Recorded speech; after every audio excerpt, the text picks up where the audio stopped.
Hey there, and welcome. Do you ever feel like the financial world is speaking some kind of secret language? Yeah, me too. Well, today we're going to crack that code. We are talking about interest rates. You know, that one number that seems to control everything from your savings account all the way up to the health of the entire global economy. All right, let's just jump right in. So here's the big question, right? Why does this one number have so much power?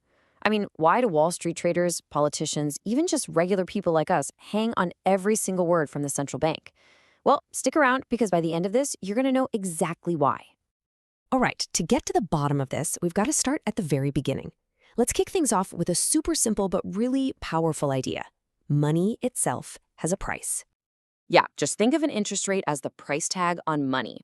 Simple as that. If you're the one borrowing, it's the cost you have to pay, but if you're the one lending, it's the reward you get for it. And you know what? Just like the price of anything, I'm talking coffee, gas, anything, it all boils down to two fundamental forces, supply and demand. And this is where you can really see that tug of war play out. Now, economists have a fancy name for it, the loanable funds theory. But honestly, it's super intuitive. On one side of the rope, you've got the supply of money. That's basically all of our savings, just sitting in banks. The more we all save, the bigger that pool of money gets, and that pushes the price to borrow it, the interest rate, down.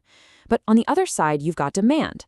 That's businesses needing loans to grow, or you and me wanting a mortgage for a house. When that demand for borrowing gets high, it yanks that interest rate right back up. So that number you see on the news, it's just the balancing point where those two massive forces meet. Okay, but it's not just about supply and demand. That's not the whole story. There are other big forces constantly pushing and pulling on that rate.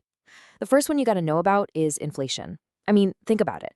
If prices are going up, the money someone pays you back in the future is going to be worth less, right? So lenders are going to demand a higher rate to protect their spending power. Then there's risk. Lending money to a big, stable government is way safer than lending to a brand new startup. So those riskier borrowers, they have to pay extra, a risk premium. And it all comes down to what lenders call the real rate of return. That's the profit they're actually making once you factor in that pesky inflation. And believe it or not, the list keeps going. You've got central banks like the Fed who can just step in and directly change short-term rates to either speed up or slow down the economy. And it makes sense. When the economy's booming, more people want loans, and that pushes rates up.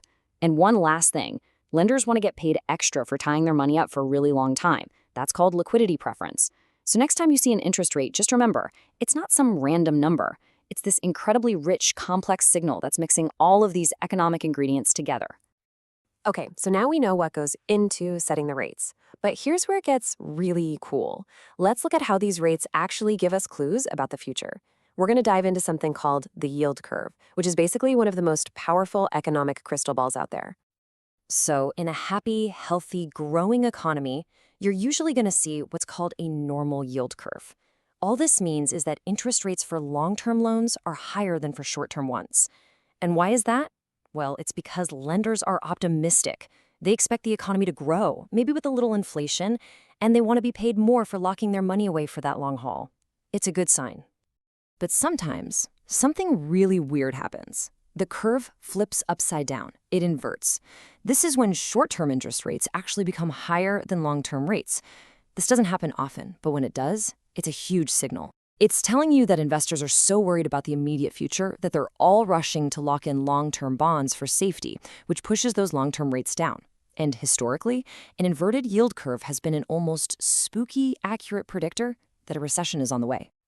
And then, of course, there's the middle ground, a flat curve. This is when short-term and long-term rates are pretty much the same. It's basically the market shrugging its shoulders and saying, I don't know. It's a time of uncertainty, a transition period where nobody's really sure if we're heading for a boom or a bust. So let's just break that down one more time, nice and simple.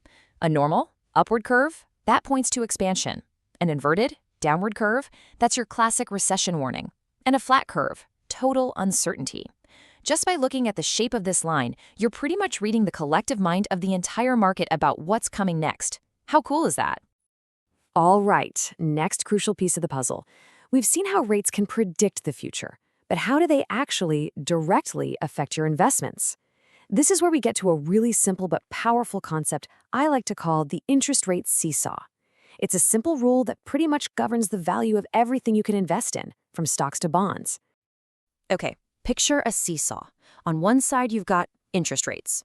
Now imagine we push that side up. And what happens on the other side? The side labeled asset prices, your stocks, your bonds, it has to go down. It's this perfect inverse relationship. And let me tell you, this is one of the most important rules in all of finance. If you remember one thing, remember this. And this isn't just some vague idea. It is a fundamental law of finance, especially when it comes to bonds. So the big question is, why? Why does this happen? Well, the answer is a powerful concept called present value. It sounds complicated, but it's really just a fancy way of saying something we all know. $1 in their hand today is worth more than a promise of $1 tomorrow. See, a bond's price is just the value of all the future cash it promises to pay you. But you can't just add up all those future dollars. You have to discount them to figure out what they're worth today. Here's an easy way to think about it. If you can earn 5% in a totally safe savings account, then a promise to get $100 a year from now, well, it's only worth about $95 to you today, right? That 5% is your discount rate. So here's the kicker. When market interest rates go up, that discount you apply gets bigger, and the present value of all those future payments, the price of the bond, has to go down. It's that seesaw again. Let's make this concrete. Imagine you own a 1,000 peso bond that pays a really nice 10% coupon every year. But then, things change. The market shifts, and newly issued bonds are now only paying 8%. All of a sudden, your old bond looks amazing, right? Other investors would be tripping over themselves to buy it from you. They'd be willing to pay more than its 1,000 peso face value just to get those higher payments. They'd pay what's called a premium. In this example, about 1,158 pesos. So you see, the market rate went down and the price of your bond went up. Now, here's the really wild part. Stocks, they work on the exact same principle. It's crazy. Instead of those fixed coupon payments from a bond, a stock's price is, in theory, the present value of all the dividends it's expected to pay out in the future. And guess what's a huge part of the discount rate investors use to calculate that value? You guessed it, the market interest rate.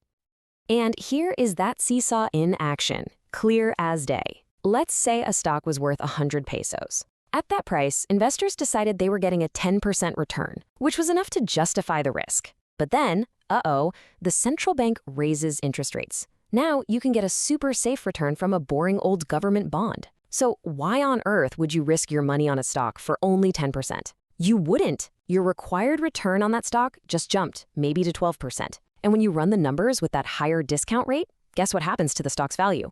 It plummets down to just 71 pesos and 43 centavos. Rates go up, stock price comes down. That, my friends, is the seesaw. Okay, so we've gone through all the theory. You basically have the decoder ring now for this secret language of the economy. So let's put it to the test. How can you actually use this stuff to make sense of the financial news you see every single day? All right, here is your handy cheat sheet. Next time you're listening to the news and they say the yield curve is steepening, you'll know what they're talking about.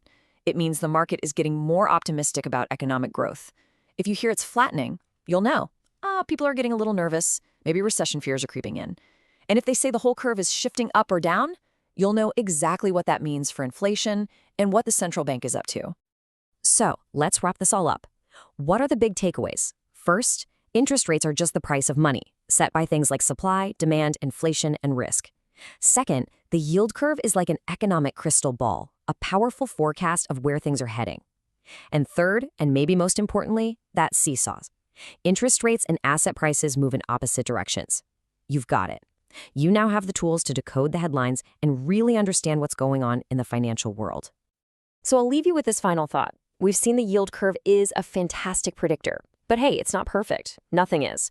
So with everything you know now, the next time you hear the news that the curve has inverted and everyone's shouting recession, what other economic signs are you going to be watching for to either confirm that signal or maybe even question it? Something to think about. Thanks so much for joining me.